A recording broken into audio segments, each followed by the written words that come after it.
എല്ലാവർക്കും നമസ്കാരം. ഇന്ന് നമ്മൾ റിവ്യൂ ചെയ്യുന്നത് 2016 മുതൽ തുടങ്ങിയ 2021 അവസാനിച്ച ഒരു TV സീരീസാണ്. സീരീസിൻ്റെ പേര് ലൂസിഫർ. സ്വാഭാവികമായിട്ടും നമ്മുടെ മലയാളം ലൂസിഫർ സിനിമയായിട്ടുള്ള ഒരു ബന്ധമുള്ള സീരീസല്ല. ഇതൊരു ഇംഗ്ലീഷ് സീരീസാണ്, ഹോളിവുഡ് സീരീസാണ്. ഇതിനകത്ത് ഇതിൻ്റെ കഥ എന്ന് പറഞ്ഞാൽ ഡെബിൾ അല്ലെങ്കിൽ ലൂസിഫർ എന്ന് പറയുന്ന ആ ഒരു എൻറ്റിറ്റി നരകത്തിൽ നിന്ന് ഒരു വെക്കേഷൻ എടുത്ത് ഭൂമിയിൽ വന്ന് താമസിക്കുന്ന ഒരു കഥയായിട്ടാണ്. അദ്ദേഹത്തിൻ്റെ അച്ഛൻ, അതായത് ദൈവത്തിനെ നിഷേധിച്ചുകൊണ്ട് ഭൂമിയിൽ വന്ന് താമസിക്കുകയാണ്.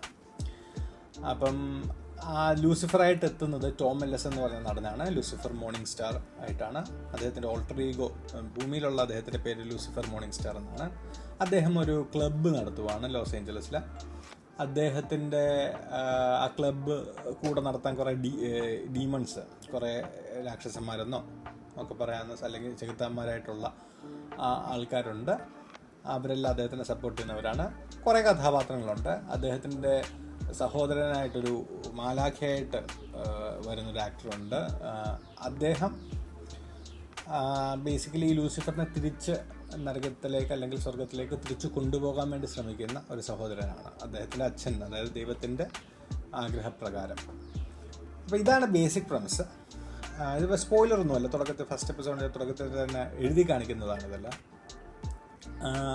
ഇതിൻ്റെ ട്വിസ്റ്റ് വരുന്നത് എവിടെയാണെന്ന് വെച്ചാൽ, ലൂസിഫർ പുള്ളിക്ക് ആരെ ഇൻഫ്ലുവൻസ് ചെയ്യാം, ആരുടെ അടുത്തും പോയിട്ട് അവരുടെ ഡീപ്പസ്റ്റ് സീക്രറ്റ്സ്, എന്നുവെച്ചാൽ നമ്മുടെ ഉള്ളിലൊരു ചെറിയ തിന്മയുണ്ടെങ്കിൽ ആ തിന്മയെ ആംപ്ലിഫൈ ചെയ്ത്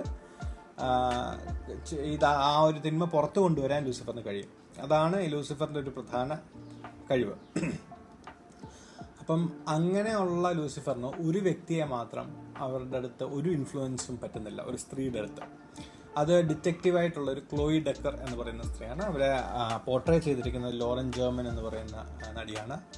അപ്പോൾ ആ വ്യക്തിയുടെ അടുത്ത് മാത്രം ലൂസിഫറിന് ഒരു ഇമ്പാക്റ്റും ഇല്ല. അവരോട് ഒരു രീതിയിലും അവരെ ഇൻഫ്ലുവൻസ് ചെയ്യാൻ പറ്റുന്നില്ല ലൂസിഫറിന്. അപ്പോൾ അത് എന്തുകൊണ്ടാണെന്നൊരു കൗതുകത്തിൽ തുടങ്ങി അവരുമായിട്ടൊരല്പം പ്രണയത്തിലാവുന്നതാണ് ഇതിൻ്റെ കഥ.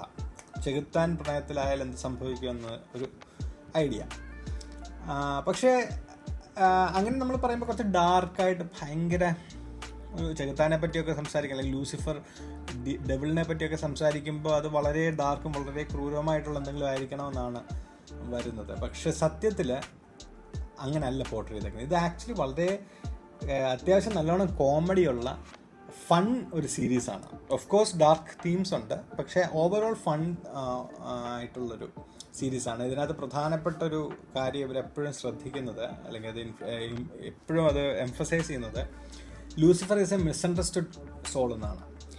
ലൂസിഫർ സത്യത്തിൽ അങ്ങനെ ഒരു ക്രൂരനായ ഒരു തിന്മയുടെ ആളല്ല. തിന്മ ഉണ്ടെങ്കിൽ അത് ആംപ്ലിഫൈ ചെയ്യുന്ന ഒരാളാണ്. അയാൾ ഇൻഹറൻ്റ്ലി ഈവിൾ അല്ല എന്നാണ് കാണിക്കുന്നത്.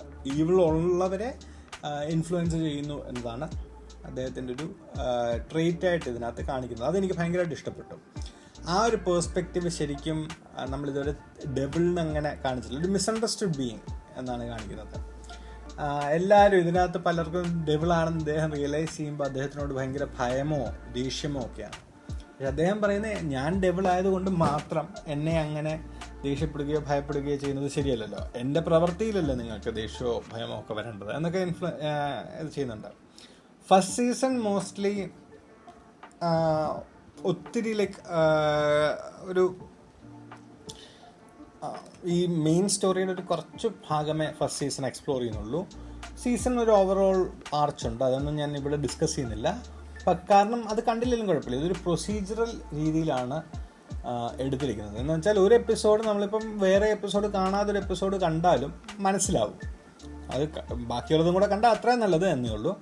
അല്ലാതെ കണ്ടാലും മനസ്സിലാവുന്ന രീതിയിലാണ് എടുത്തേക്കുന്നത്. അതെനിക്ക് അങ്ങനെയുള്ള സീരീസ് എനിക്ക് ഇഷ്ടമാണ്. കാരണം ടി വിയിലൊക്കെ പണ്ട് നമ്മൾ വരുമ്പോൾ ഇങ്ങനെ നമുക്ക് സെലക്ട് ചെയ്ത് കാണാനുള്ളൊരു ഓപ്ഷൻ ഇല്ലായിരുന്നു. ഇന്നിപ്പോൾ നെറ്റ്ഫ്ലിക്സോ ആമസോൺ പ്രൈമോ ഒക്കെ ഉള്ള പോലെ അന്ന് അങ്ങനെ ഇല്ലായിരുന്നു. നമ്മൾ ടി വി വരുന്ന എപ്പിസോഡ് കാണുക എന്നുള്ളായിരുന്നു. അപ്പോൾ അന്ന് ഈ സീരിയലൈസ്ഡ് ആയിട്ടുള്ളത്, വെച്ചാൽ കഥ മുന്നോട്ട് പൂർണ്ണമായിട്ടും ഓരോ എപ്പിസോഡ് ത്രൂ പോകുന്ന സീരീസ് കാണാൻ ഭയങ്കര പാടായിരുന്നു. ചിലപ്പോൾ നമ്മൾ 1-2 എപ്പിസോഡൊക്കെ മിസ് ചെയ്യാൻ സാധ്യതയുണ്ട്. പക്ഷേ ഇതിനകത്ത് അങ്ങനെയല്ല. അപ്പം അതൊരു നല്ല ഫാക്ടറാണ്. സീരീസ് നല്ലോണം വെൽ മെയ്ഡാണ്. പക്ഷേ ഇതിനകത്ത് ഹൈലൈറ്റ് എന്ന് പറയുന്നത് ഇതിൻ്റെ പ്രധാന കഥാപാത്രം ടോം എല്ലിസ് ആണ്. ടോം എല്ലിസ് ഈ ലൂസിഫർ മോർണിംഗ് സ്റ്റാർ ആയിട്ട് തകർത്തിട്ടുണ്ട്. അദ്ദേഹത്തിൻ്റെ ഒരു സ്വാഗും സംസാര രീതിയും പെരുമാറ്റവും മറ്റുള്ളവരുടെ മുമ്പിൽ വരുന്ന ആ പ്രസൻസും എല്ലാം അടിപൊളിയാണ്. ഒരു കഴിവുള്ള നടനാണ്, പറയാതിരിക്കാൻ പറ്റത്തില്ല. എനിക്ക് ആ ഡിറ്റക്റ്റീവായിട്ട് വരുന്ന ലോറൻ ജോമൻ്റെ ആക്ടിങ് അത്രയൊന്നും ഇഷ്ടപ്പെട്ടില്ല. അവർ അവരുടെ ക്യാരക്ടറും വലിയ ഇൻട്രസ്റ്റിംഗ് ആയിട്ട് എനിക്ക് തോന്നുന്നില്ല. ലൂസിഫറാണ് ഓബിയസ്ലി ഏറ്റവും ഇൻട്രസ്റ്റിംഗ് ക്യാരക്ടർ ഇതിനകത്ത്. അതുകൂടാതെ വേറെ കുറേ ക്യാരക്ടേഴ്സ് ഉണ്ട്, അവരെല്ലാവരും നല്ലതാണ്. ഈ ലൂസിഫറിൻ്റെ അസിസ്റ്റൻ്റായിട്ട് മെസീക്കീൻ എന്ന് പറഞ്ഞൊരു ഡീമൺ ഉണ്ട്, പുള്ളിക്കാരി അടിപൊളിയാണ്, എനിക്ക് ഭയങ്കരമായിട്ട് ഇഷ്ടപ്പെട്ടു. ഓവറോൾ സീരീസ് നല്ല സീരീസാണ്. ഞാൻ ഫസ്റ്റ് സീസൺ മാത്രമേ കണ്ടിട്ടുള്ളൂ. ഫസ്റ്റ് സീസൺ അടിപൊളിയാണ്. സെക്കൻഡ് സീസണിൻ്റെ ഒക്കെ ഇനിയും റിവ്യൂ ഇടുന്നതായിരിക്കും. ആസ് ഓഫ് നൗ ഞാൻ thoroughly എൻജോയ് ചെയ്തു. Highly recommended. നിങ്ങൾക്ക് സീരീസൊക്കെ കാണാൻ ഇഷ്ടമാണ്, ഇൻവെസ്റ്റിഗേറ്റീവ് സീരീസ്, ഇത് ഓരോ എപ്പിസോഡും ഇവർ ഡിറ്റക്റ്റീവ് ആയതുകൊണ്ട് ഇവരുടെ കേസൊക്കെ ഈ ലൂസിഫർ സോൾവ് ചെയ്യാൻ ഹെൽപ്പ് ചെയ്യുന്നുണ്ട്. അപ്പം കുറച്ചൊരു ഇൻവെസ്റ്റിഗേറ്റീവ് ആയിട്ടുള്ളൊരു സ്റ്റോറിയും കൂടെ. അപ്പോൾ ഇൻവെസ്റ്റിഗേറ്റീവ് സീരീസൊക്കെ ഇഷ്ടപ്പെടുന്നവരാണെങ്കിൽ അവർക്കും ഇഷ്ടപ്പെടും. കുറച്ച് സൂപ്പർ നാച്ചുറൽ ആയിട്ടുള്ള കാര്യങ്ങൾ ഇഷ്ടപ്പെടുന്നവർ അവർക്കും ഇഷ്ടപ്പെടും. നല്ലോണം കേറ്റർ ചെയ്തിട്ടുള്ള ഓഡിയൻസിനെ.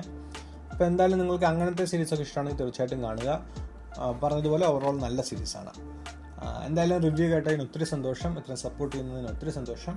എല്ലാവർക്കും നന്ദി, നമസ്കാരം.